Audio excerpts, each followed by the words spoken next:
Icon Radio. Yo, hello and welcome to Icon Radio, manze. I'm MC Paps. Good morning, another Tuesday here at Icon Radio with the Afterthought with your girl at Miss Dorsila Ogolla. So tunaanzia wapi, Dorsila? It's been a whole week. It's been a whole week with a lot going on. With a lot going on. Last week tumekuwa na vita ingine moto. I used a lot of curse words that karibu tupigwe, karibu kazi iende.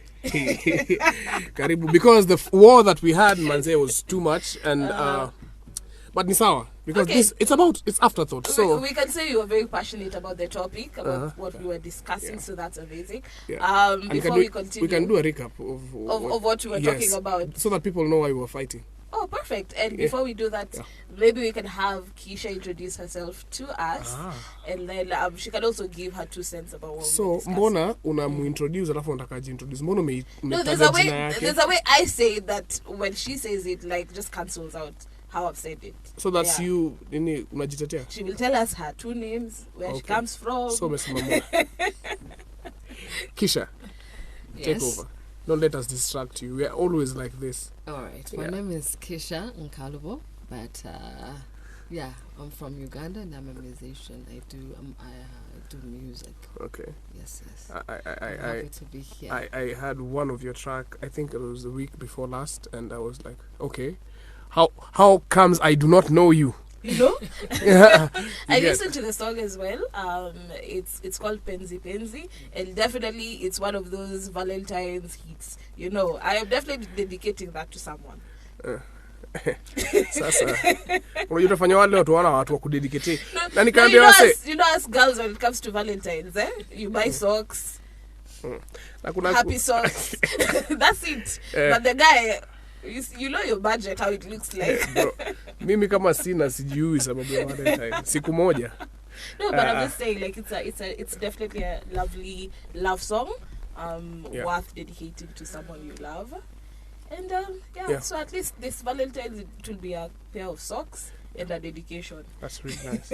For the people who do not know what Valentine is, tafadhali tumia Google. Usiingie TikTok na uelewe Valentine nini. Alafu to all the people who, I'm saying this just to talk to people. I'm not being personal. For those people who are dating married men, staki kusikia kesi 14th unapata. Wewe unajua una date bwana ya mtu 14th ka kwa nyumba na unyamaze. Tutaongea na wewe 15th asubuhi. Sawa, That was so random. We were talking about Valentine's and I thought, okay. But you needed to let it out. There's some people wale hawana Valentine. Wana share. So they need to know they are sharing. So they need lazima wakuwe wapole. Unapata? Hao ndio wanafaa kupewa. Ukipatia husband happy socks anampelekea ya vae. Waonane 15th asubuhi. Period. Yes. I think that's how it's. Ama unaonaje? Wewe unajua una date a married person. Why what are you expecting on Valentine's? You have I don't know. Yes, dating a married man is a no-go zone. Sawa. Nasema kwa wale, saidia tu wenzako, si kupenda kwa wasaidie. Wameshindwa kutafuta yao. So tunawasaidia na pia sisi unajua ni wanaume tunawasaidia. Tuna share these things. She's expecting balance. The way Savara said balance. Sijiwe na stress. Wewe pika ugali yako 14th, ngoja mzee wa wenyewe 15th asubuhi. Akupigia kwambie baby, now I'm done with my wife. This is your 14th. Paps needed to let that out of his system because something is going on. Yes. We will discuss after the show, you know. I would rant, but it's not our topic for today, so tell us the topic for today. Before I give you the topic for the day, you can catch us every Tuesday from 10 a.m. to 12 noon at iconradio.co.ke. Mtandao zetu ni gani? Perhaps you can tell us. Icon Radio KE on Facebook, Twitter. They say Twitter and Instagram. Icon Radio KE. And also for those who want to get more experience of what we're talking about and see actually our reactions on how we fight, on YouTube, Icon Radio KE. You can all see Dorsila sweating all the time. My tissue, my Soviet. It's the glow. Dorsila ameimprove. Niliambia Dorsila atafute Soviet tissue awachie watu wanaenda toilet. Juu hapa anashindaga anamaliza tissue. Dorsila. Tuambie. Perhaps I Why are you don't like sweating in the how studio? you're making me seem like I use a lot of tissue in the studio. But anyway. You do. Anyway. Unaongeza budget. Before we get into today's topic, I want us to discuss a few things that have been happening out here. I'm sure you've seen the Twitter issue about bullies in the corporate world, the way Miss Mandy was being dragged because of being a bully. I don't know if you've msee kama ni bully, mtu ni bully. Na uzuri bully kama wewe kupata msee kama mimi, juu hata mimi job yangu kesho usiku. Napata bonge la coffee ili nimekasirika, alafu mimi ni hustler. Narudi kwa street, natafuta job. Juu where I come from, I am a man.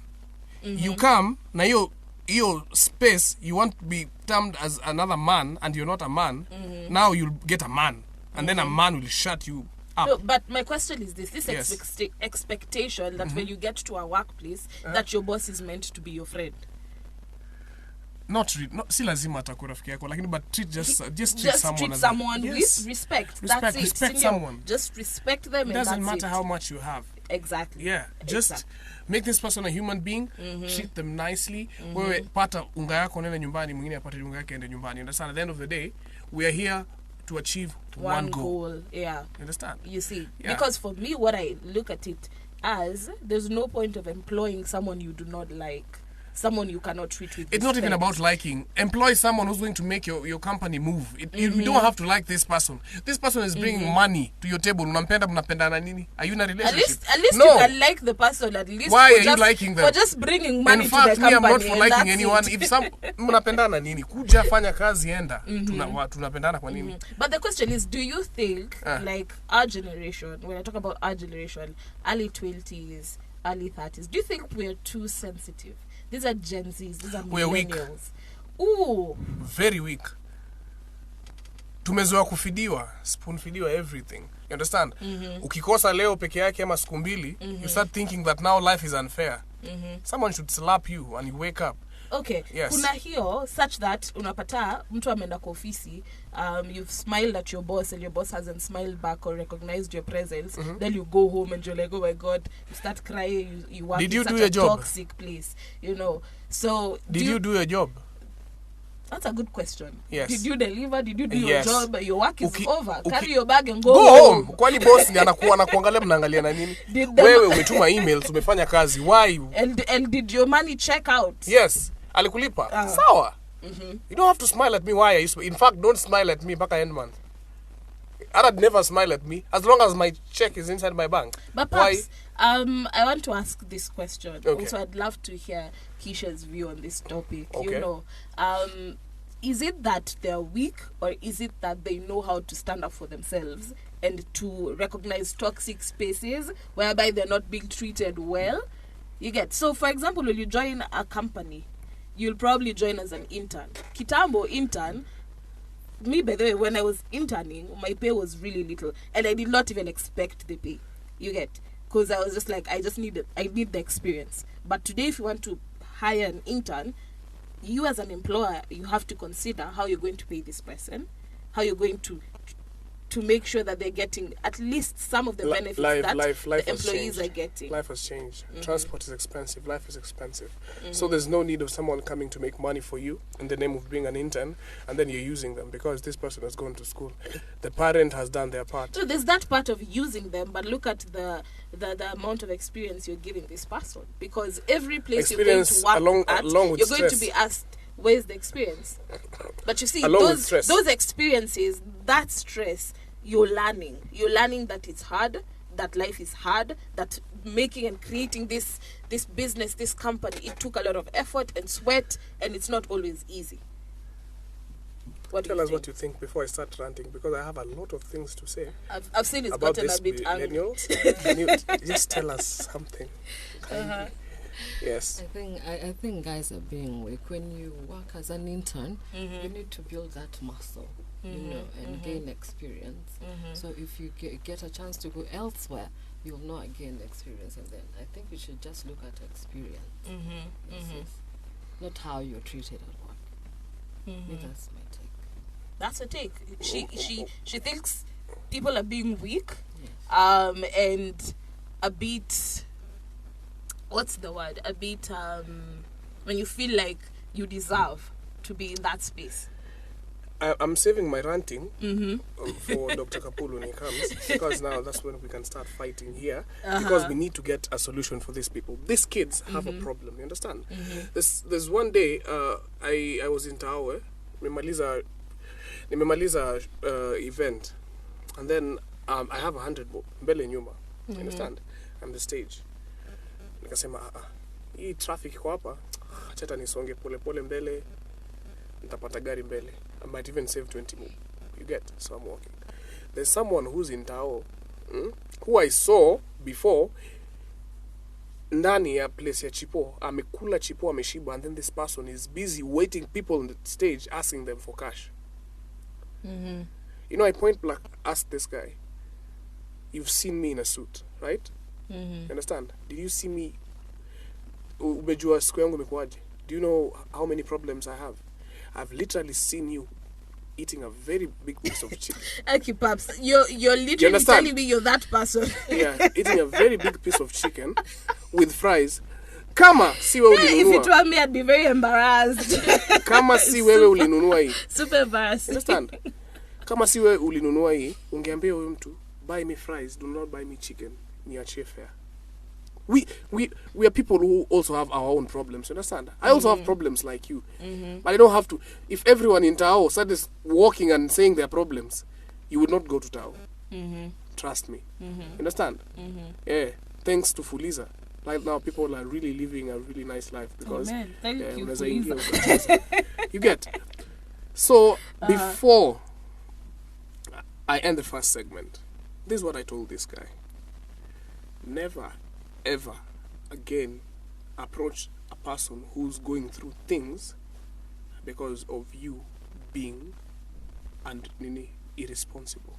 Because what you're doing, you're being irresponsible. Why are you crying on a stage asking for transport and you're full? Shame on you. Let me bring this back, Paps, because we can bring it back after this, because I know you want to rant. www.iconradio.co.ke is a place to get this conversation. Yeah. And then on social media platforms, Icon Radio KE on Instagram, Twitter, Facebook, YouTube, TikTok. Icon Radio. Alright, welcome back, Icon Radio KE. Tuko ndani ya building na Keisha mwenyewe.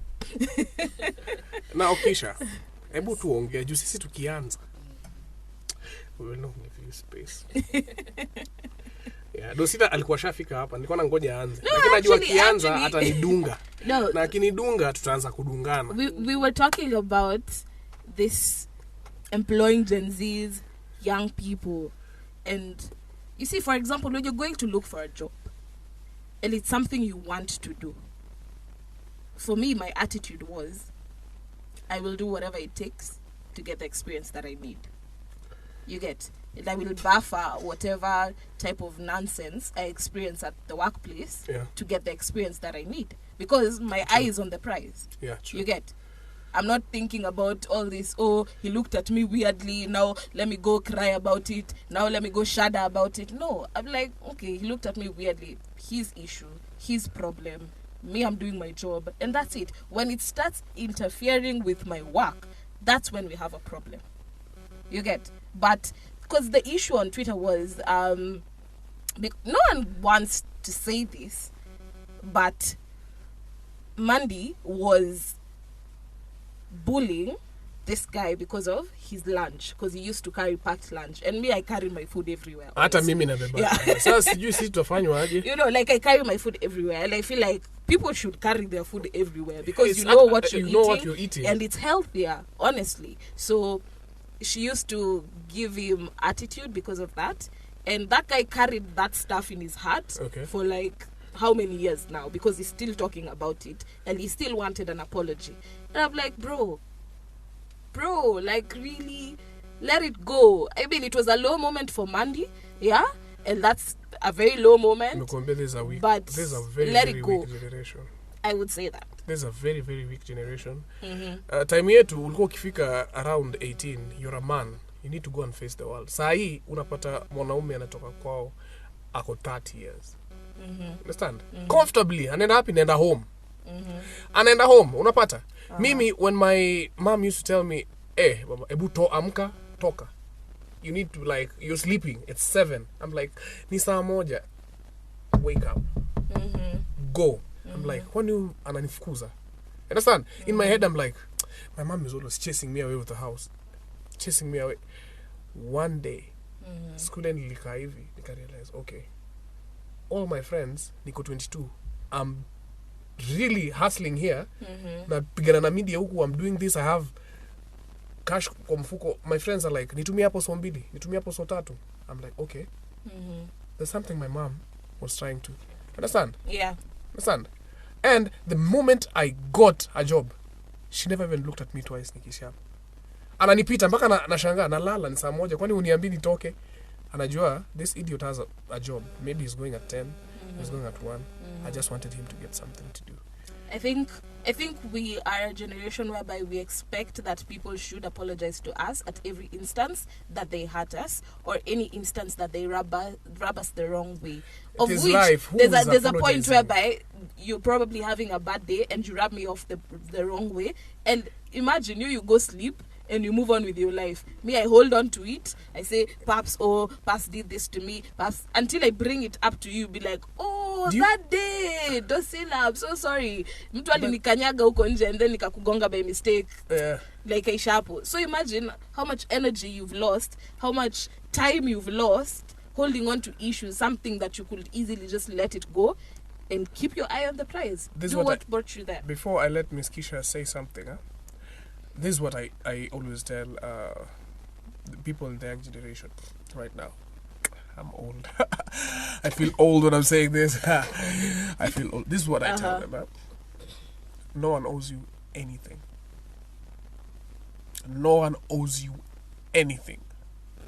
No one is supposed to feel sorry for you about anything. You're supposed to know that this life is life and it's the way it is. You need to understand that today has ended. Learn from what you've learned from today. Wake up tomorrow. Start a new... That's why it's called a new day. You carry your problems from last week. You bring negative energy to this beautiful day. And then it's going to be a bad week because you're carrying negative energy that's from last week. And then you wonder why your deals are not going through. Why your parents are busy telling you things and hurling things at you. You're busy trying to understand why life is not being unfair. Life is being life. You wake up today, say I am trying again today. I wake up, I start a new day. Nilikosa jana, natafuta leo. Stop feeling sorry about yourself. Umelala njaa, amka kunywa maji, enda utafute. It's tough everywhere. It is tough. If all these people, unasema wale wako na gari, mtu akikupatia gari utaweza. Do you know how maybe ilikuja na loan? Maybe hiyo gari hata iko na shida. Understand? People don't tell you things. Unapata gari imesimama imekuwa hazard, unafikiria msee amesimama na ngoja mtu na ni mafuta imeisha. It is not a joke outside here. Well, so don't start thinking people have privileges outside here. You understand? It's tough. I'm seeing you have a beautiful wife. That's maintenance. I wake up and these people have to eat every single day. You understand? This person is beautiful because akona sabuni ataoga na avae nguo. So stop thinking that mimi nimepewa mwanamke mzuri kwa nyumba na watoto, so I go and do this. And then, where, bro? Sometimes I don't sleep. Sometimes I'm on set. People they need to eat. You understand? Maybe I made a blunder somewhere. I need to talk to my friends, akina Kapula, akina nani, naambia ni aje. Hey, can you guys assist me here? You understand? It is life. You don't feel ashamed. Say, life, saidika, move, go try, beba mawe, kukosa kazi leo, go beba mawe. Unapata? Pata 100. Sikia uchungu, next time utapata pesa, utaweka. Paps. What do you say, Miss Keisha? I want to ask Keisha something because she told me that she's a parent. And I don't know if you see that in your kids, in the sense that they expect everything to be easy, and yet they're, like life is a learning experience. And if you do not have the experience, then you need to humble yourself and get the experience that you need to get in order for you to be able to go where you need to go, or to get where you need to get. And if not, how do you instill that type of value to them? I think experience. Okay, answering your question, let me go back to what he said. He said his mom used to wake him up in the morning and tell him go out. So I think it's how we are raising our children that is making them wake. not like being strong. Because if you raise your child to be strong and telling them it's gonna be tough out there, then they'll have that mentality. So but if ukiwa bembeleza sana, then they go out there ukiwa evil. Wakiwa weak and yes, it's not parents being of able. these days, not children of these days. It's us parents who are really like because me, I'm seated here like this is the parents, and then me, I'm here because I'm wondering then what is it about our parents that they're not able to teach or to train the kids to come up as strong, and strong is not like physical, it's strong mental, mental strength, being able to do something, fail at it, try again. There's that, there's this for taking criticism and not taking it so much into heart. Like for example, you try playing the piano, the guitar, and then you're not so good the first few days, and then your trainer tells you, you know what, you need to put in more effort and more, and then the next day you decide you're not showing up again for practice because your trainer was quote unquote mean. We need to teach our kids one thing. We need to teach our kids life. We forget to teach our kids about life. Going to school is not teaching your kids anything. There's someone who asked me, mbona unashinda every single time? You're there in the gym with your daughter, unafanya daughter wako anajituma, amesweat, and she's still 8, she's punching the bags, and nikamwambia, I'm giving her experience. You understand? Akaniuliza what type of experience? Because this explanation is going to be very, very long. I'm going to let Miss Keisha just tell me what you think about me taking my daughter to the gym to hit a bag. And then I've seen pictures. Yeah, I've seen videos. So what do you think about that? You see me and my daughter. They've gone to the gym. They're gymming together. What do you think about that first, before I say things? I think it's good because you're training her to be tough and like to face life, like Akwena and that is the word I wanted to hear. To face life. www.iconradio.co.ke is a place to get this conversation, and our social media platforms. Icon Radio KE everywhere: Facebook, Instagram, Twitter, and TikTok. Subscribe, please. Icon Radio, your number one entertainment plug. And I'm about to tell you why I take my daughter to the gym and how I relate this to real life situation. One day my daughter, when she was around 5, she came home. She had been beaten up, and then she expected me to go and start fighting with the neighbors' kids and their parents. Who beat her up though? I don't know. I didn't care actually. Yeah. But it's how she came to express herself is what pissed me off. Understand? Mm-hmm. She came and she wants me to hug her and hold her because she's been beaten. I told her, please, can you move away from me? Go sit there. Tell me what actually happened. Mm-hmm. You know, we were playing. Like, I will stop crying. You need to tell me what really happened. Mm-hmm. Understand? Yeah. Because in this life, people fail to explain. You understand? Mm-hmm. These are kids. You understand? And this kid needs to learn to be responsible. She might be the one with the problem. True. She might be the one who instigated the issue and manipulating you with tears. Yes. Who knows? And she actually might not be the one with the problem, but she needs to come and say, I have a problem, I need assistance. Yeah. Don't come and cry, because I do not understand the language of crying. No, there's place for tears. And, yes, there's place for tears. She can cry, and then after she's gathered herself, she can come now explain it to you. No, you're wasting time. Wasting time, but let me tell you one thing. It needs to be a healthy space also for her to express her emotions and her feelings. Let me tell you why I take her to the gym before we come to that debate. Okay. The way I expressed boxing when I was growing up, I was being bullied a lot. And every time, nilikuwa napigwa huko nje because I'm a guy, my dad used to tell me, next time you're being beaten up, sijakwambia upigane. I need to stand up for yourself. Akikupiga 10, unampiga 1 na unakimbia kwenyu. You understand? When this guy wants to beat you up again, he will come with a caution like this guy can also hit me. He will not come just to beat you up. You don't what I'm saying? Cower down. You don't cower that unapigwa ati wewe unapigwa. You understand? This person is really beating you up, but muonyesha pia mimi naweza tupa moja, you get? And then it's like, yeah, okay. Now you see, this person now wants to beat you up with caution and like okay, unaweza tupa ingine, you understand? And then you're like, okay, this is a losing battle, let me run home. But this person has gotten one from my side. Understand? What about just running? No, that's being a coward. Because this person will follow you, but if you beat them up, they will not follow you up because there's more where that came from. You might be running to go and take a dagger. Why are they following you? Ulimpiga ngumi. Akikufuata labda unampeleka mali unataka kuchukua mawe. Me, I'm just running. You get? Man. I'm not fighting no one. You get? So, this is what boxing taught me. Nilienda kwa boxing nikisema nataka kwenda kujua kufight, nipige watu and all that. Trainer kaniambia usiwahi rudi hapa kwa gym. That was your goal. Ati kupiga watu. Nilikuwa nasema sina pigwanga, sasa nataka kwenda kupigana.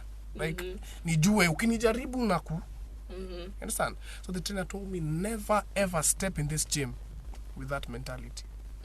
You're already living in a hood, in a ghetto. So get out that ghetto mentality out of my gym. I want people who have a goal. You understand? Next time you want to come into this gym, come with the aim of self-defense, and then I'll show you why you're here in this gym. I think it's very important because the gym is a really good place for building your mental strength. It really helps a lot. And as young people, we should do things, work on our mental strength, such that we're not triggered by everything. Everything needs to be addressed because no one has that time. That's one. Number two, no one will address your issue all the time. So you need to be able to have that mental strength that is needed for life, because life is not getting any easier. Getting any easier. Yeah. And that's how it is. And now, so when I went back to the gym, the first lesson that this guy taught me, I thought ndenda nikipatiwe gloves, niende nipigane. Akaniambia, the first lesson we're going to do is I'm going to train you focus. I want you to stand and just look at the rest of the people training. Be patient. I was like, what's wrong with this guy? Nimekulipa niambe nisimame niangalia watu wengine. I was getting pissed. The next day told me, okay, now I'm giving you a skipping rope. You just keep and look at the rest punching. I started getting impatient. Akaniambia kuja hapa. Do you know why this bag is here? This bag is your life. Understand? So every time you're facing this bag, you're imagining that you're fighting with someone, because in life you don't know who you're fighting with. You're just fighting with life for you to be able to succeed. It's true. So when you're throwing and hitting this bag, if it doesn't move, you have to add more power to this. You understand? So today you'll hit it kidogo uone songi. Kesho utajaribu. Add more power. You have more strength. You have more speed. You will get more experience into this space of boxing. You know what you've done? You are patient enough to wait until you get the energy to actually push this back. That's why I took my daughter and put my daughter inside a gym, and she's training boxing. Apart from self-defense, whereby she's not scared because she knows she has to be patient. When you strike me first, I'm going to demolish you. I think it's amazing, because I'm thinking about this situation with Mandy and this guy. You know, that issue could have been resolved years ago. All he could have just done is just stand up for himself and said, by the way, I don't like how you speak to me about it. And we wouldn't be speaking about this issue today, to be honest. Yeah, instead of taking things, address the issue. Also, I think we are also living in a society whereby we do not know how to healthily address issues. You get? If I feel like someone has hurt me in a particular way, it's just telling, by the way, you've done this to me and I do not like it. You're putting your boundary up, and you're also communicating how you feel. And to be honest, we all deserve to be treated as humans. You get? At the very least, the humanity bit, everyone deserves that. So addressing an issue in a healthy way, because also we are seeing a lot of GBV, gender-based violence, because people don't know how to talk about their issues, to address issues. They only feel like the only time I can address my issues is to fight this human or to do something hurtful to them. That's being weak. It's that was my mentality when I went to the gym, and nikaambiwa toka hapa na hiyo mentality kabisa. I never want to see you here. You are there to train to beat people. I'm going to train to beat these people that have been beating me up. And then he told me, talk up if that's your focus, you understand? So by the time I left the gym, after around 5 years in Jerry, when I left the gym, I don't have fear anymore, because I can be able to defend myself. I am very fit because my whole body is fit. I am very patient. You understand? You understand? So now, that is how I face life. And I said, I'll transfer all this to my daughters, because now they need this focus. You understand? You don't go out there, get beaten up, and then come when you're crying. You understand? And umse ni sijui tutamsaidiaje because huwezi sema tu ati juu ya lunch. Mimi hata ningekuwa nilisahau bro nimekula. You understand? I know, like people moved on. I'm sure like everyone moved on with their lives. And hata najua Mandy alishtuka like I'm bro. sure she probably doesn't even remember the situation. I mean, like, we need to just learn to address issues when we need to address them and find healing. And also just know that not every bad thing done to you will come with an apology. Okay. And just move on with your life. And speaking of which, I just want to talk about Keisha's musical journey. Because I feel like music is very therapeutic, one. Music is a way of expressing. If you know two. what you're doing, we have people. Watch out. There's not when you're listening to their music. There's nowhere near therapy. It damages your system. But like Keisha, when did you know you could sing? At a very tender age. I used to sing in school and in church. Yes. But professionally, I started 2008. 2008. Yeah. Awesome. I really need to listen to you. You need to come closer to the microphone and talk to All us. right. We need to hear your musical journey. All right. Yes. Okay. Yeah. At a tender age, you knew you could sing, and in 2008, you were like, you know what, let's take this professional. Yes, I started playing in a band. Yeah, but that was in Kampala, in Uganda. So I started recording in 2010. Recording in 2010. In 2010, but never released my songs because I started raising my children. Yeah, but right now I've decided to like take it on. To just take on the music and all of that. Yes. I think what got you to that place whereby you were like, you know what, I need to do this professionally, not as a hobby, not, you know, like, what was the bell for you, like, that rang and you're like, you know what, let's make money from music. You know, when you are talented, when you can do music or just any other whatever, you cannot do anything else. You try other things, but you always come back to music. You try other things, but you come back to music. Me, I call that talent, man.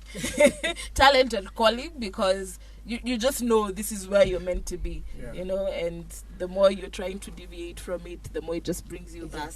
Yeah, that's awesome. We were listening to your song called Penzi Penzi. Such a lovely song. Thank you. And very, I don't know, you know, a song is really, really good when it gets you into the mood that you need to get into. You know, because we were listening. It humbled me. You know, like we were listening to. I was right from listening to Gengeton from the studio, and then nakuja hapa, I'm like, okay. And you felt your spirit just calming like, down. Let me just listen to the last second verse, okay? And then I'm and it made you just go back to life is good, love is good. Yeah, love is sweet. Yeah, so what's the inspiration behind Penzi Penzi? Yeah, the inspiration is love. You know, love is beautiful, you know. So when you meet that special person and you want them to know how you feel about them, you just Dorsila doesn't think love is beautiful. I think love is beautiful. We wouldn't be here without love. Has been fighting love ever since we started this show called Afterthought. Like you can't love when you're young. You have to love when you're old. You have to love at a certain age. I'm not saying love when you're old. I'm saying even when you're loving. I don't know. Maybe Keisha can tell us here now, because the argument was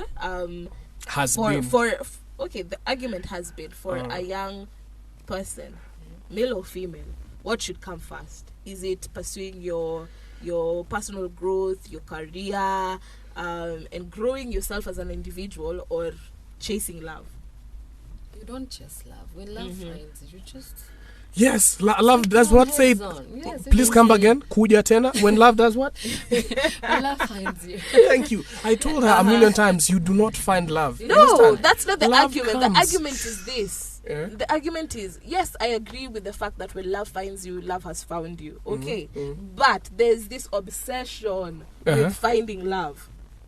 Who has the obsession of finding love? Are you not watching TV? Are you not seeing young people? Are you not are your eyes not open? Young people were squeezing simu. Simu tu zinawadanganya. But what are they doing there? You know, like they're trying the to find love them. Instead of focusing on building themselves, because also to love, you have to have some form of self-awareness. That's one. Yes. You have to have some form of growth. Because you can find love and you can fumble it because you don't have self-awareness, you do not have personal development, things that you've worked on yourself. We also have those people. What do we do with them, Miss Keisha? Yeah, by the way, those people who just fell in love and they're in love and they're fumbling and they're fumbling in love and they're picking their things up and others are falling and yes, it's not right. We should try, and if it fails, you try again. So, when you fall down, you pick yourself up. Try again, pick yourself up. Learn the lessons. And yes, learn the lessons. And then boom. Yeah. Learn the lessons. Nimesikia topic ya leo tungeingia huko ndani. Yes, and I really love the way today's topic has been come, because we almost have agreed in a lot of things. Actually, I want Keisha to tell us if there are any projects that she's working on currently, any thing that we should be looking out for. Yes, I'm working on new music. I actually have a few tracks recorded, tracks, but I'll be releasing singles. And then later on, I'll compile an album. Awesome. Yes. Can you sing the one that we had? Just kidogo. The one that I did. Yes. Yes. Yeah. Ningependa kujua penzi la kweli kutoka kwako. Nathamini penzi lako, kwako niko huru. Yeah. Nitenda mbingu na ardhi, nipate kukuenzi ili uwe wangu. Kwa kweli kwako najihisi nimefika, karibu nyumbani tuishi pamoja. Yeah. Karibu nyumbani tuishi pamoja. Hii song si ya watu wakamuste, tafadhali tafuteni mabwana muolewe. You understand? It's such a beautiful song. Awesome. You can get on your social media platforms. What are your social media platforms before we end the segment? YouTube, Keisha Nkalubo. Instagram, Keisha Nkalubo _KE. And Facebook, Keisha Nkalubo. Awesome. Keisha Nkalubo. Yes. Mwambie hao ni majirani wetu, si Waluya. Wewe utaelewa Nkalubo. Sema vizuri Nkalubo. Bas. www.iconradio.co.ke is the place to get this conversation. And thank you very much, Miss Keisha. Thank you, Keisha. Icon Radio. Icon Radio, welcome back, manze. And this time we have another guest. Huyu simuintroduce, sisemi kitu kumuhusu. Yeye mwenyewe atajisemea. www.iconradio.co.ke is the place to get this conversation. Dorsila, social media handles ni gani? Icon Radio KE, and talk to us. Introduce yourself to the people. Let them know who you are, why you're here. Well. Okay. I go by the name Dr. Cassypool Capone. Cassypool? Capone. Sipon hiyo ingine. Kuweka daktari juu. I'm sorry. I apologize. Sasa usipoweka daktari ni kama unanikosea heshima. And withdraw that statement. I'm not even like that. That is not who I am.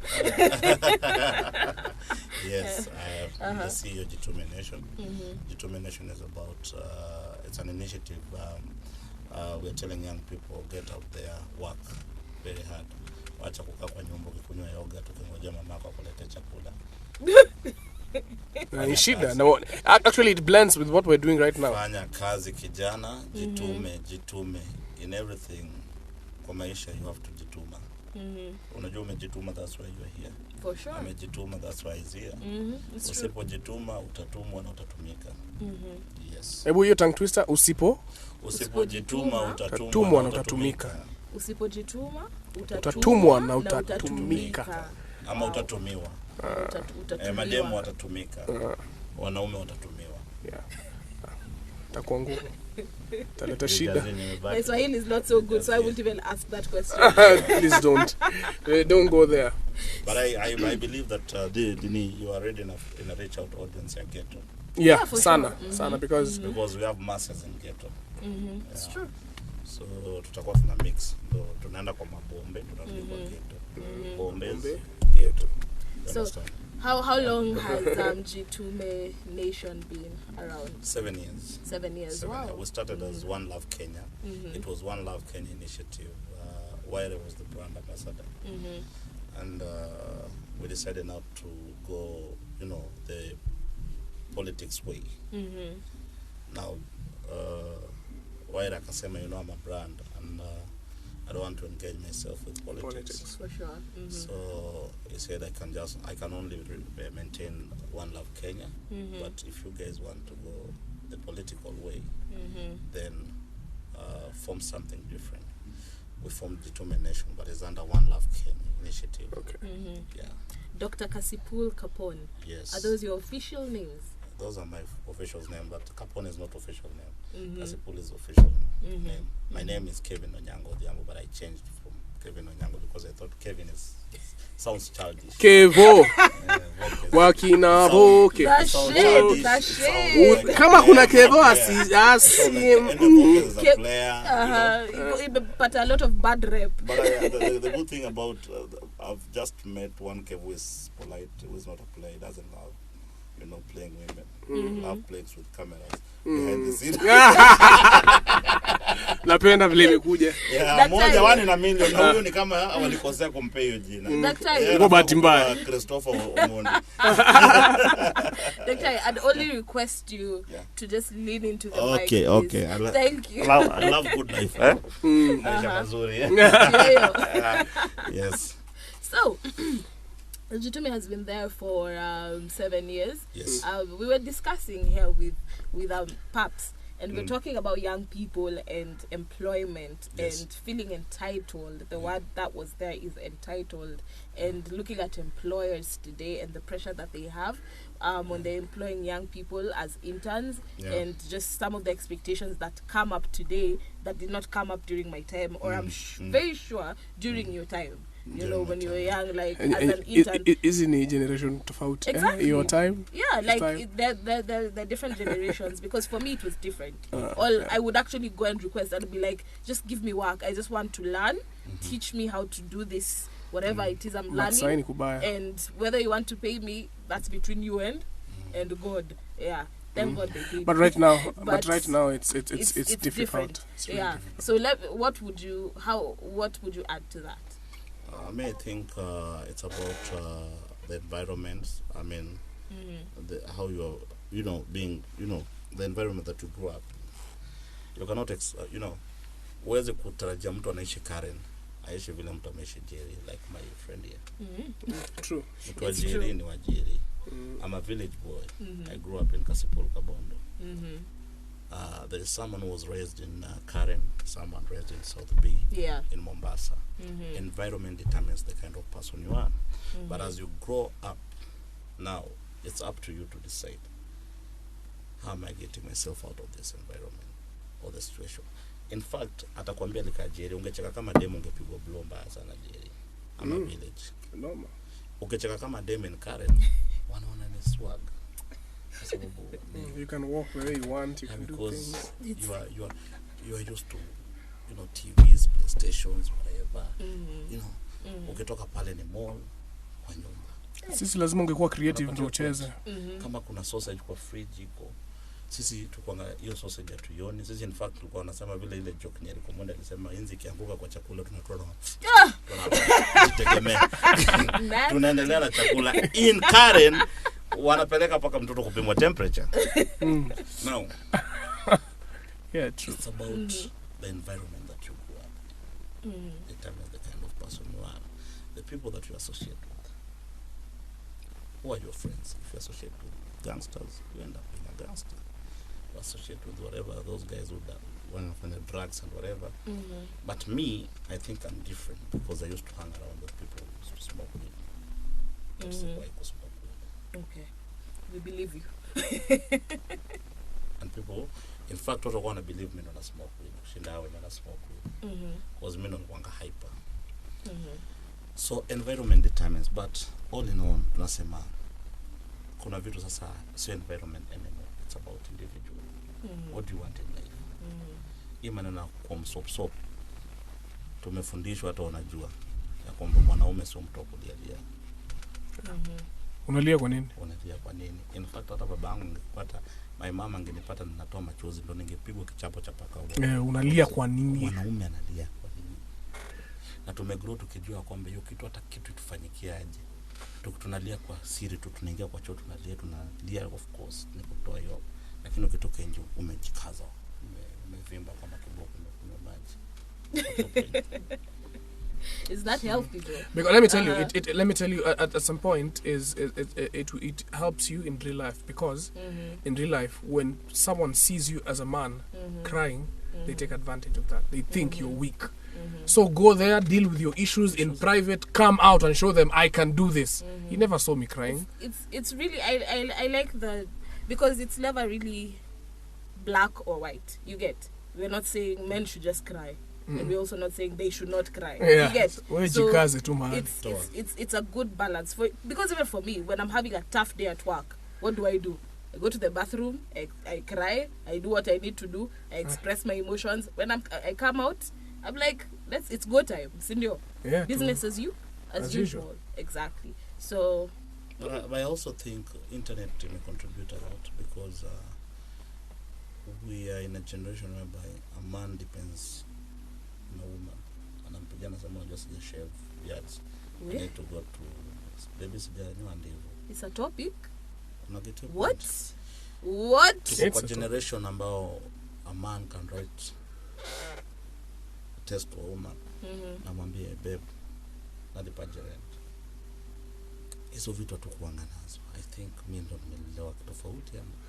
Bro, you're just being real, and people are afraid to say these things, and it's made so most my of our question men. Is it right or wrong? It is wrong. Very wrong. It is wrong. Very wrong. Kuna tofauti ya wewe kupata support kama umelemewa na na kama umeketi juu unakula someone is paying your rent. Understand? I will tell you for free. Women don't talk about these things. Yeah. But 90% ya wanawake in Nairobi, they're supporting their men because kuna weakness, mwanaume akona strength pali, we cannot go on air na tuongee kuhusu hizo vitu. And then the lady is working. In fact 90% sahi ya wanaume wana believe ya kwamba kama dema ana pesa akaekana.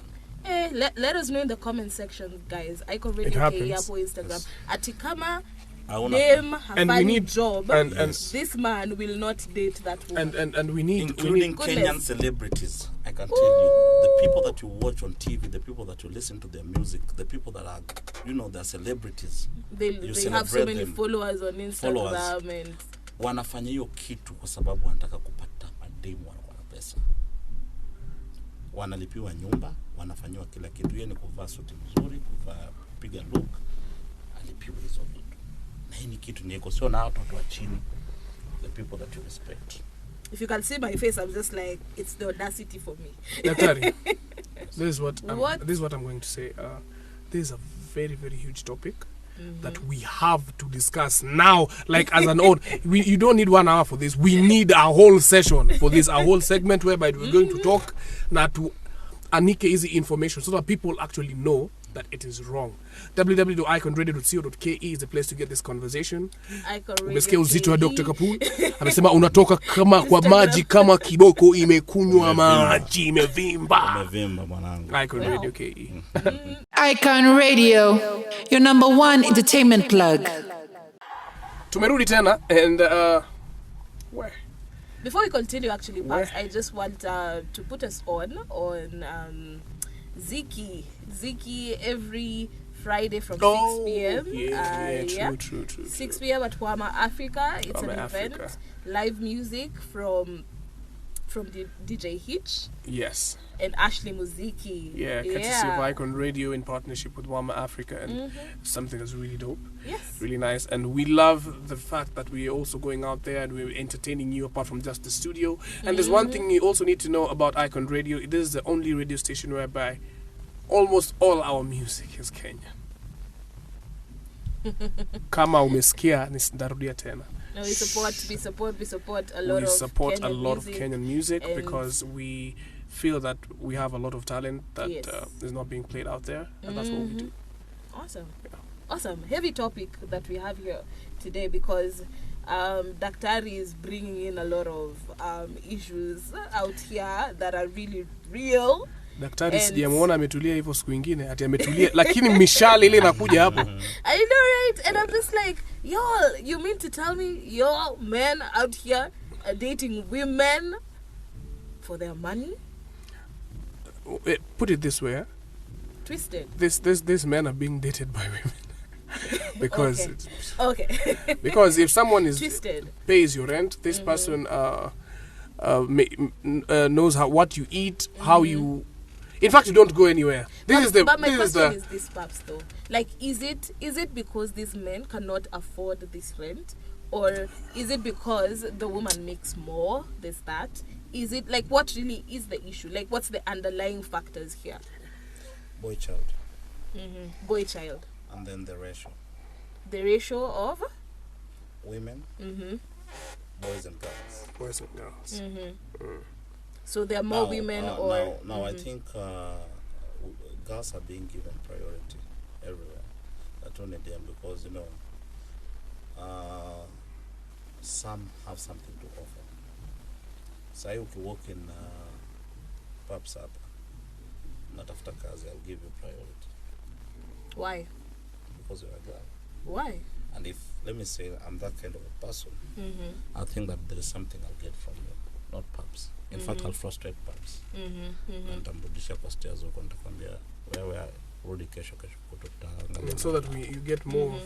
So is this something to do with male employers or female employers? Like, I'm trying to really understand. There's something to do with the females being given the first priority everywhere.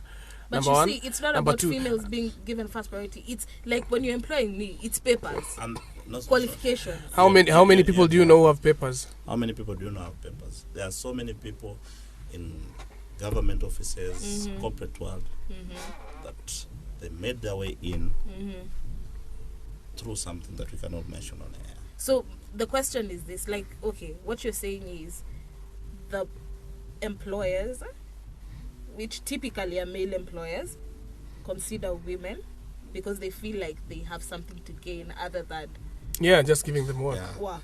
I think that. Thank you for packaging it that way. You to vilo me package. There are people when you to package different huko nje. I also think wasichana wanajituma sana. Okay, so women have more because grit when they're going for this job. Because you've learned one thing that mostly young girls when you from Form 1 to Form 4 wengi wamepata watoto hapa katikati. Yeah. So mtu anasema the best way naweza kusaidia mtoto wangu ni kujituma. Boy child mwenye amepeana mimba. Yeah, ana exit the building. Ana exit. Alafu sasa wengine wanataka kuingia kwa depression, wanataka kuwa na responsibility. Vijana wanaogopa responsibility. And that's why there's so many kids out here. Wengi. When personally may have 7. Awesome. 7 baby mamas. With 7 baby mamas. Baby mamas. What is it true? Yeah, we are being real. I'm being real. The other one I cannot expose because I just got the other one. But I cannot go because I'll be killed. It's the afterthought, man. At least me, I took my responsibility. Yeah. Can you imagine the guys who never took their responsibility? So many out here. Walipeana, wakatoka mbio wakaenda. So is it Hawa a case wanawake of wanabaki na watoto. Atakosaje kujituma? lazima atajituma? Akijituma anafika pale penye sasa pia yeye ni mwanamke anataka mapenzi, anataka love.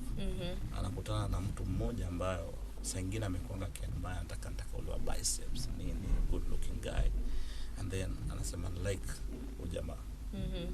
Na ukweli wa mambo tuseme sasa tunachomea maboys. Maboys good looking hapa nje wanapiga look ya wanangaene kwa mfuko. Is it just a stereotype or ukweli? Is it true? I'm Look just who telling, iko, like I'm just telling girls. Please, acha kushout. Acha kushout. Yeah, anataka apate boys aenda ringe mademu wenzake. Ati unajua this guy is hot, is taking care of me, and you are the one who's taking care of that guy. And then when that guy realized that, atachukua tena another friend of yours. Let me ask a question. If he has like 10, Doctor, kulipa bill. I want to ask a question to our viewers. The question is this: are you a female out there, and is it true? Are you paying these bills? You know, Are you responsible for that look? Anapata stick. You know, the thing is, like, we want to hear from these women. And what's your attitude towards that? Do you have respect? Do you feel like that type of a relationship has that level of respect that... You don't know, so the respect is there because you I'm don't just know. asking. I just need to understand. Yes, you but feel I'm answering for you for as a man, if a woman was paying your bills, how would that make you feel? Sana nilipiaje bills. Unajua, let me tell you, mwanamke ameumbwa ku receive everything in life. She's meant to receive. Taking everything. Kila kitu anapokea, kila kitu hata mwanaume anampea na anapokea, hao anafanya kazi ya kuchukua. Wakikamu wanachukua. Now, what I'm saying is this. Biblically, the day Eve was allowed to go roam around without a man, alikutana na snake. Ile siku nyako alienda kutafuta, nadhani alisema anataka labda aende kwa garden akitafuta matunda alete. Na hapo ndo alikutana na snake. Snake ikamconvince akamwambia kula ile fruit. Anytime you allow a woman to be responsible and take care of your bills, she has to go an extra mile. And that woman, for that woman to maintain that guy, lazima pia aende extra mile, because you cannot maintain a full grown, let me not use tumia jina ingine man, unamlipia bill, nguo, everything. It's a child, salary yako, literally. God forbid, tuseme, okay, 50k on the higher side. You have 10k to pay your house rent. You have your school fee for your kid. Of course. You have a housemaid that you're paying the salary. You have food that you buy, clothes. Because you also need to take care of yourself. Yeah, for you to maintain yourself, you have to get makeups and stuff. And then you get this guy who wants to be, to pay his rent. Pay his rent. You buy for him sneakers, jeans, t-shirts. Maybe I hear it. I'm just my blood is boiling. Some money for pocket money. There's even pocket and then you money. meet this guy. You meet now this guy Mbaba. Mbaba who is married. Who doesn't want anything. He just wants a good time. Yeah, good time. And that good time is hata saa zingine ya kushiki. Anachukua apartment anakuchukulia for, because married men don't sleep. Any responsible married man, only outside. A useless married man can sleep outside. I did not even have to say it. Any responsible married man does not sleep outside. Come back home. Unless you are a stupid man. To your home. Go back to your wife, talk to your wife. But this man at times is facing issues for marriage yake. And the only place anaweza ku-unleash pressure and everything ni kwa msichana mwenye ni mdogo. Now the problem is, now you get this married man doesn't have time for the wife. Now the wife also has another dude who is Nairobi. So this man sengine pia ko hivyo, na sengine mostly married women wanaendanga na married men. Yeah, true. Because no string attached. They know their arrangements. Mimi na bwana wangu tusendikane SMS. Sasa nakuja na kupea kitu, unachukua hiyo kitu, because you cannot have good time like 1, 2, 3, 4, 5 times in quotes with protection. Uchukue tena upeleke huyu kaboy boy akona pia mamboch kwa area. Nyesanyo unatoka kwa sababu ana pesa, anakana huyu mboch akona tena mubaba kwa nyumba mwenye anasema nisiende mboga ya nje, ni mboga ya hapa kwa nyumba tena ako Dr. Cassypool came to reveal the interweb of our relationships. Nimekwambia all this. But imagine for me, I'm just like, where's the pride anyway? Like for men, being a man, being able to do these things for yourself and for your woman, like the culture that we are in. Well, yeah, the culture finished. Mostly, my mom comes from Western. My dad is Luo. I grew up in Kakamega. Then went to Cassypool, my village. Now, the transition between boyhood to manhood, that transition, the circumcision, whatever, they used to call you in the village. They tell you, now you're a man. The things you cannot do. Number 1, you don't cry. Number 2, you don't allow another man to beat you up. Okay. even if he's huge, fight with him. Make sure you fight. You fight with that person. Paka hiyo viti ishe mlipigana au kupigwa. Mlipigana. Ayoti. Wanakuambia usiingie kwa jikoni. Hiyo sasa saa hii ndo tutaingia mimi my grandmother akinipata kwa jikoni atanipiga na sufuria. But now, you know, I remember my dad used to scold my brothers. What are you doing in the kitchen? Yeah. What are you doing in the kitchen? Yeah. www.iconradio.co.ke. Icon Radio, your number one entertainment plug. Yo, hey, the conversation is heated up, and I really love what is happening because mostly of the people who listen to the Afterthought Sinyamazangi, if you find me having kept quiet, the topic is heated up because I have nothing to argue, because I have to come up with constructive arguments, and for me, you know, I'm a spoiler. So there's nothing to spoil anymore. It's a beautiful conversation because these are things that I am not saying. It's actually men who are saying it by themselves.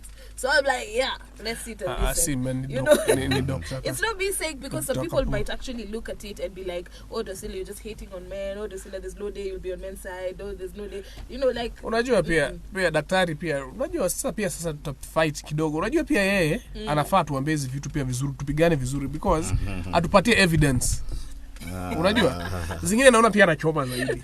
No, but alonga tumetoka kuongea juu ya culture yetu to say how it makes how our culture has shifted, because I asked the question, where is the pride of being a man, you know, like of being able to take care of yourself and to take care of someone else, your woman or your kids or your home. Personally me as a man, as a person who's been in marriage for 12 years, I think me being able to provide, no matter how little it is, makes me feel really good when I'm going home.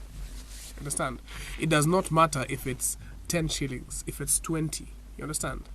I get to bond with my people because we have real issues to talk about. Leo ni kidogo tulale njaa, lakini now that thrill makes you wake up in the morning looking forward for that day, because jana ilikuwa ungecheza kidogo, jana mngekunywa maji na mlale. Unapata? But you go in, you're like, okay, tumekula, okay, yeah, sawa.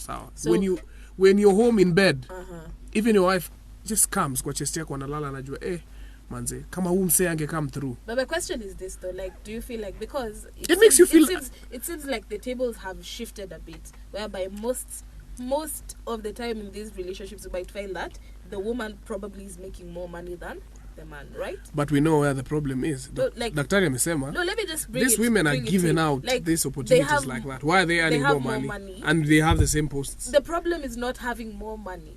You get what I'm saying? The problem is? I feel like the problem is, as a woman, because for me, if a man asks me for money, I'd be like, are you my brother? Are you my father?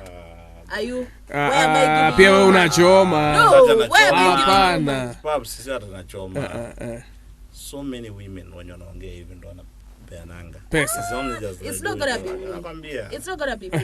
You get? It's not going to be me, because the question is this: where is the pride, even for this guy to have the audacity to come and make Watch out, audacity. Skiza, there's this one thing I want people to understand before we continue this conversation. There is a time that as a man also kuna saa unakosa. That's understandable.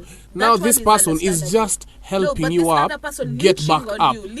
But if wewe umekaa unangoja kulishwa day in day out, I can say honestly, shame on you with that TV. If I find you there as another man, I'll beat you up. Because what are you doing? Because you make women start thinking, unafikiri mimi nikuja kutembelea. You understand? Your woman would think pia mimi nafanywa the same. No, my your woman would not respect me because anakununulia chakula kwa nyumba. Dr. Cassypool. What do you think? The thing is this. Fine, it's an issue that we have identified that young people are getting comfortable with. How do we deal with it? How do we encourage? That's why Jitume Nation is there. Tunaambia vijana amuka jitume. We jitume, fanya kitu yote. Get out there. Fanya kitu. Kuna pride when a man provides. Respect inaingia automatically. But mwanamke akikupea kitu, unajua wanawake wanakumbuka vitu nyingi wamekupea. Mwanamke akikupea 10,000. Is that the truth? You know, when I got married to my wife like 7 years ago. Which one? The one I only have one wife. Hao wengine wote ni baby mamas. Hao wengine ni baby mamas. In right. fact, my first son nilimpata nikiwa form 2, my second Livers Bash. Ukienda Livers Bash. Mautamu. What is a mautamu You wewe? are really busy, bro. You have to be busy to survive in very this. busy. No, it's only that I took my responsibility. Which is good. There are so many men who are like me, and they pretend unajua mimi sina watoto nini, ni kwa sababu wale run from their responsibility. And I always tell young people, if you want to suffer in this town, you want to suffer umie, wacha damu yako umie. Go look for your kid. God will bless you automatically. Your doors will open. Take care of your kid. It doesn't matter ako wapi, enda. Kuna wale wanarushaga hata 200 bob kwa simu ya mamake. When you have 500, take send. 200 bob, send. Itanunua maziwa pali. Wewe mtoto atasaidika. If you want to be a cast fella in this city, ama city yoyote, wacha mtoto wako. Can you talk to the people who are having difficulties? Sometimes I have people, I have friends who have this problem, you understand? Whereby I really want to support this kid. I made a mistake maybe. Unapata? I was a kid. I ghosted you. And now I have a stable job and I feel like I want to buy things for my kids. I want to support. I want to pay school fees. No, where were you for the past 5 years? What are you doing? Don't ever call this phone. I do not want to see you. Let me tell what you, happens. There is a way that you handle a woman. You talk to a woman. Na hiyo hata kama ni unasikia tunasema Simba Marara anapigwa mimba. My friend, this is a woman that you had paka mkapata mtoto. Hakuna mwanamke atabeba mtoto kama akupendi. Unajua? If you don't love someone, you cannot get pregnant for that person. At some point, hata ukipata utatoa. At some point, that woman loved you so much to an extent. Alisema wacha tunibebe hii umbwa mtoto. Na kweli akazaa papi. Na akakuwekea. Na anapambana nayo. Huyo ni mwanamke unaweza muongelesha. I talk to all my baby mamas. I pick their phone calls. Talk to them in front of my wife. I don't see them. I don't meet them like physically because I don't want to mess up with them. Because that is my past. Now Let it remain. But we have a kid that I should be taking care of. So nawaongelesha, nawaambia anaweza niambia wewe nampiga na word moja, namwambia fanya hivi. Ukimaliza hiyo maneno yako yote utaniambia, alafu nitakupigia simu. Nimechoka, kichwa inaniuma. Acha nilale. Anakata simu. The next thing sasa didn't M-Pesa. Nani amerudisha pesa? Kuna wale warudisha. Arudishe tu. You've done your part. Napata your point. Napenda your part. Na your part. You've done your part. God ameona. Ameona, sio you've done your part. Akirudisha. And what happens to usitafuta ubaya na mtu. Bro, and what happens to the appreciative woman? This one that you've sent money to, they've refunded. Ama kuna wale umemtumia kidogo, and then there's this issue, they say, wewe anaweza kutumia 1,000 after sijui how long? My brother, you send something. Wewe deal with your conscience, your heart. Mimi si ndo niko nayo Tuma bro. Hata square 230 ni pesa. It's true. Kama umepata 1,000, 230 pia wewe lazima ujichunge ndugu yangu. Hiyo 230 acha mtoto wako atanunuliwe maziwa. Unapata hiyo point. Now, sasa tumeongea kuhusu wanaume. Wasichana pia waache kuwa na maringo. Hiyo ndio inafanya mnawacha na mnatumiwa na mnatumika. Maringo. Okay. Unajua, explain. Girls tend to think that they're very special. They're doing you a favor by giving you sex. There's someone who said this, that women hold the key to sex and men hold the key to love. So a woman can decide whether she would lay down with you, and a man can decide whether you're the one to move to the next step. No, the mentality is kuanzia kitambo ya kwamba if I lay you have done me a favor. By that, to be very honest, what for your boy child. For me, I find that a very... I want you to do, when you go back home, do you have earbuds in your house? Those earbuds. Yes. Chukua hiyo earbud, ingisha kwa masikio yako ufanye hivi. Ujue kama masikio ndio itasikia utamu ama earbud ndio itasikia utamu. hiyo ni ujipange next time. Tafakari ya babu. Hiyo ni tafakari ya babu. Afterthought. No, the thing is, Hiyo ni afterthought. let me say Number this. 2. Let me say this, Daktari, because also I need to add my voice to that. Because the thing is this, I agree with you. It is not a favor when you decide to be with someone in that way. It is not a favor because both parties have agreed both parties are having pleasure. You get.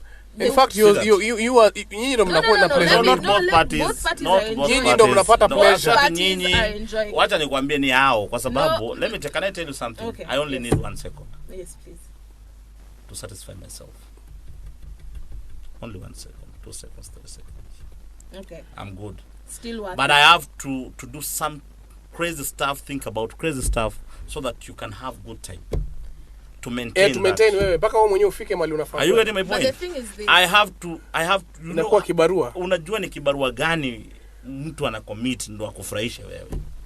Appreciate. Now you have to celebrate us. Na usipomfurahisha unaitwa 1 minute huu. Na hata bado we need to celebrate people just because of who they are, number 1 to us. And then in that space both parties are enjoying. I still maintain. No, I still maintain. Unakataa hiyo. I still maintain that. And also, when you decide to be with someone, you're not doing them a favor. You're both participating. You're both enjoying. Lakini mautamu nyinyi ndo mnapata. Sisi tuko kazi. There's really no favor.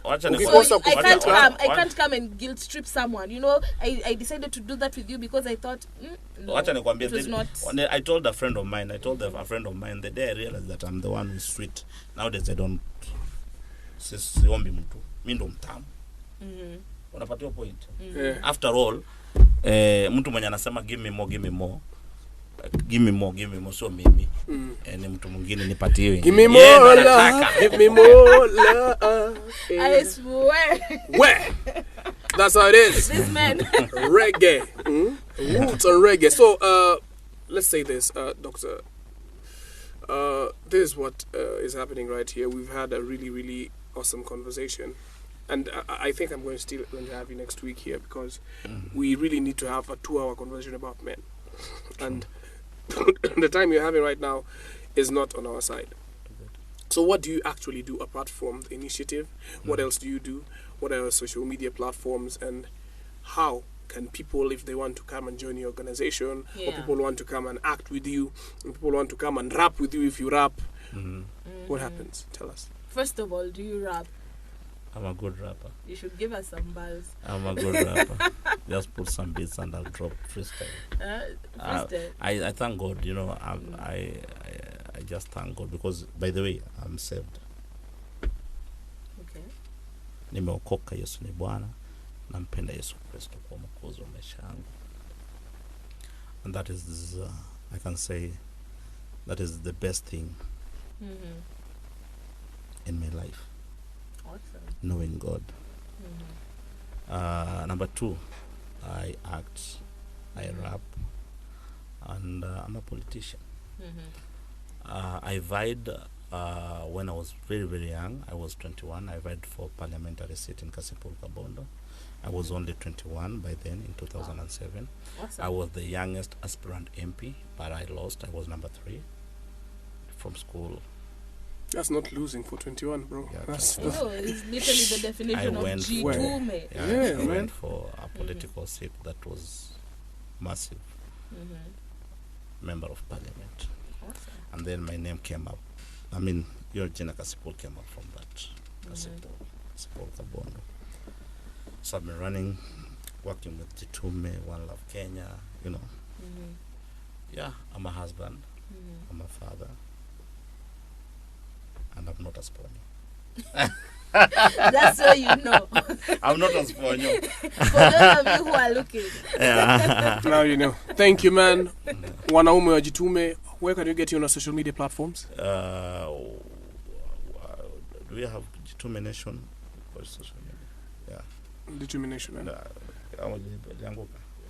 One Love Kenya Trust. One Love Kenya Trust. One Love Kenya Trust. And then Cassypool Kapon. Instagram, Facebook, Cassypool Kapon. Cassypool, not ya Cassypool Kabondo. See a Cassypool Kapon. Yeah. Awesome. Tuko kwa cinema za DJ Shiti. We did something with Paps. We're still doing. Yeah, we're still working. We're still doing, and I think we've been all of us have been working with Shitty from way back, but I think we've never done anything together. Now we've come together, and now all of us are working with also Shitty. Yeah. Awesome. Yeah, we dropped something yesterday. It was yesterday. Actually, we are doing a very massive peace concert. Date we are planning 26th or 5th. Massive. One word to the vijanas out there, even as we get into elections. Well, naweza kuambia vijana usiue ndugu yako kwa sababu ya siasa. Usimwage damu kwa sababu mwanasiasa amekutumia kumwaga damu ya mwenzako. Ukabila haiko na sisi, iko na wazee tu. Tumeishi maisha ya upendo, wakina Njoro, Omosh, kuna boy wangu anaitwa Livondo. Tumegrow tukijua hatu tunaulizana, tumekuwa na Paps hizo siku zote. Sijauliza Paps siku moja wewe unatoka ngapi, wewe ni mkabila gani. Unapata point. Hata wewe tumekaa naye kwa studio sijakuuliza. Hizo ni vitu za ujinga za wazee. Siasa sikuje ianze kufanya uanze kuumiza mwenzako kwa sababu ya nini? Ya siasa. Wanasiasa watakuja wataenda. In fact, mtu wote mwenye anakuambia uumiza mwenzako juu ya siasa, huyo mtu sasa ndio unamuumiza. Ishi na ndugu yako kwa amani. Watu wakatiani kama wewe ni msapere kati ya mjaka. Hivyo. Let's intermarry. Let's make world a very nice place to live in. Yes. Well, let's live in harmony. Jitume ukiona kuna opportunity pale, rafiki yako, jirani yako, relative wako anaweza kufit in, muite umwambie ndugu yangu kuja hapa dunga hema tujikaze. Jitume nation for life. Yeah, mimi naweza patikana Paps_MC. Dorsila _Ogolla on Instagram and every other platform. Awesome, guys. This has been an amazing show, and we can't wait to catch you next week on another episode of the Afterthought. Yeah, www.iconradio.co.ke is a place to get all our conversations, and we really love your feedback, and we love how you talk to us. And on our social media platforms, Icon Radio KE on Facebook, Twitter, Instagram. You can also get us on YouTube, and we are also on TikTok. So come on, talk on 2 left feet, and what we do, Mina Dorsila, tukipractice mara milioni moja tufanye act ya 2 seconds. That's what we do. Yeah. Cool. Thank you so much, Daktari, for your presence and your amazing thoughts. Awesome. We out! Icon Radio, your number 1 entertainment plug.